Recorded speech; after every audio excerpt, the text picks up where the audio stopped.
People need to accept that just like parents want to keep secrets from their kids, wives want to keep secrets from their husbands, you want to keep secrets from your mom and dad, and you do it for their best interest, right? Like your mom and dad don't need to know the things that keep you up at night. Your kids don't need to know the things that keep you up at night. You don't want to know the kinds of things that keep your teenage kids up at night, right? That's right. The same thing is true with government secrets. The stuff that keeps senior administrators up at night, you don't fucking want to know that. You do not want to know. Not only is it incredibly detailed, incredibly boring, it's also usually it's not something that's going to get resolved quickly, right? The Iran problem that keeps people up at night is not going to get resolved in the next 24 hours. Right. It's going to keep them awake for the next 3 years. So why bother the American people with that?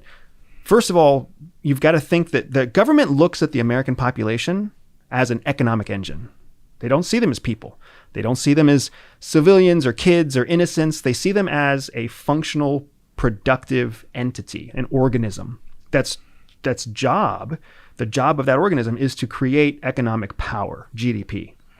So the reason we keep America safe is to keep the economic engine safe that generates the GDP that pays the bills for the largest military, the most capable military, the most capable intelligence service in the world, which then protects the engine that generates the GDP, and you can see how the cycle goes. That's all it is.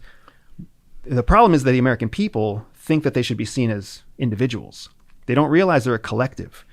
Once you accept the fact that your individuality, you have independence and freedoms that were granted to you by a government that sees you as one piece of a larger organism. As soon as you threaten the organism, like a criminal does, then you get taken out. You get taken out of that organism and put somewhere else. So you are not entitled to know what the government knows to keep you safe. You're not.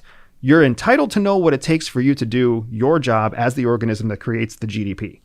The same way that parents protect their children by keeping secrets and spouses protect each other by keeping secrets. If you want to know someone else's secrets, look at yourself in the mirror and say, am I willing to share my secrets with the world? Because if you're not willing to be fully transparent with the world, you have no reason to expect that somebody else should be transparent with you, especially not the U.S. federal government.